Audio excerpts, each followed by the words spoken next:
Hello friends, Deepa की अतरंगी बातों की दुनिया में आप सबका एक बार फिर से स्वागत है। दोस्तों, अगस्त के फर्स्ट संडे को हम सब ने खूब धूमधाम से फ्रेंडशिप डे सेलिब्रेट किया, है ना। दोस्तों को मैसेजेस फॉरवर्ड किए, इंस्टाग्राम पर रील्स डाले, फेसबुक पर पोस्ट डाले, दोस्तों के साथ आउटिंग पे गए और दोस्तों के साथ पार्टीज भी की, है ना। सचमुच दोस्ती है ही इतना प्यारा रिश्ता जिसमें हम किसी बंधन में ना बंध के भी एक अटूट बंधन में बंधे होते हैं।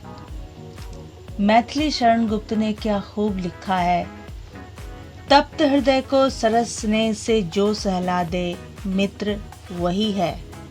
रूखे मन को शराब ओढ़ कर जो नहला दे, मित्र वही है। परंतु सवाल यह है कि क्या दुनिया का वो हर व्यक्ति जिसे हमने अपने इर्द गिर्द इकट्ठे करके रखा है, जिसके साथ हम मौज मस्ती करते हैं, हंसी ठहाके लगाते हैं, जिन्हें हम अपने एंटरटेनमेंट के लिए यूज़ करते हैं और जिनके साथ हम टाइम पास करते हैं, क्या ये सभी लोग हमारे तकलीफ़ की स्थिति में हमारे तप्त हृदय को सरसने से सहलाने के लिए आएंगे? हमारे दुख की घड़ी में हमारे रूखे मन को सराबोर करने आएंगे? ये सवाल मैंने बहुत सारे लोगों से पूछा।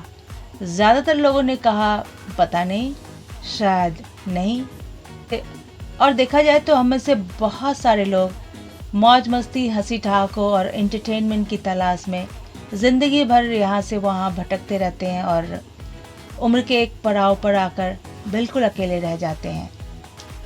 तो सवाल ये है कि वे कौन लोग हैं जिन्हें हम अपना मित्र कह सकें? कहाँ मिलते हैं ऐसे लोग? इस सवाल का जवाब देने के लिए मैं सबसे पहले एक मैसेज को शेयर करना चाहूँगी जिसे फ्रेंडशिप डे के अवसर पर मेरी बेस्ट फ्रेंड ने मुझे सेंड किया था। दोस्त पाए नहीं जाते, दोस्ती कमाई जाती है। जी हाँ दोस्तों, दोस्त पाए नहीं जाते, दोस्ती कमाई जाती है। अब सवाल यह है कि दोस्ती कमाई कैसे जाती है, क्या करना होता है इसके लिए? तो दोस्तों, मैं बता दूं कि किसी भी सफल रिश्ते के मूल में भाव दोस्ती का ही होता है। चाहे वह रिश्ता पति पत्नी का हो, प्रेमी प्रेमिका का हो, भाई बहन का हो या पेरेंट्स और उनके बच्चों का हो।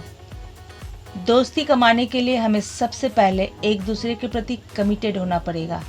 बगैर कमिटमेंट के हम मस्तों की टोली तो बना सकते हैं, परंतु दोस्ती नहीं कमा सकते। और चूंकि मस्तों की टोली में कोई भी एक दूसरे के प्रति कमिटेड नहीं होता, इसलिए जहाँ ज़्यादा फ़ायदा दिखता है लोग वहीं चले जाते हैं। जहाँ ज़्यादा मस्ती की संभावना दिखती है लोग उसी टोली में चले जाते हैं। दोस्ती और रिश्ते कमाने के संदर्भ में दूसरी सबसे इम्पॉर्टेंट बात है पर्सपेक्टिव टेकिंग स्किल। यह दोस्तों, दूसरों का नज़रिया समझे बगैर हम किसी का सम्मान कर ही नहीं सकते। और किसी भी सफल दोस्ती और रिश्ते में एक दूसरे का सम्मान अति महत्वपूर्ण है। और दोस्ती कमाने के संदर्भ में जो तीसरी सबसे इम्पॉर्टेंट बात है वह है पेशेंस। पेशेंस की आवश्यकता उस वक्त सबसे ज़्यादा होती है जब दो लोगों के बीच तकरार होती है, मतभेद होते हैं, झगड़े होते हैं। और दोस्तों, मैं ये कहना चाहूँगी कि दुनिया का सफल से सफलतम रिश्ता भी तकरार और झगड़ों से अछूता नहीं रहा होगा, परंतु विशेषता है इन झगड़ों को सावधानी से हैंडल करने की। और इसे हैंडल करने का सबसे अचूक उपाय यह है कि दोनों पक्षों को एक साथ क्रेजी नहीं होना चाहिए। अर्थात अगर एक पक्ष क्रोध में आकर कुछ बोल रहा है या रिस्पॉन्ड कर रहा है, रिएक्ट कर रहा है, तो दूसरे पक्ष को पेशेंस अवश्य रखना चाहिए। अगर दोनों पक्ष एक साथ क्रेजी हो जाएंगे तो स्थितियां बद से बदतर हो जाएंगी। हो सकता है रिश्ते टूटने के कगार पे भी पहुंच जाए।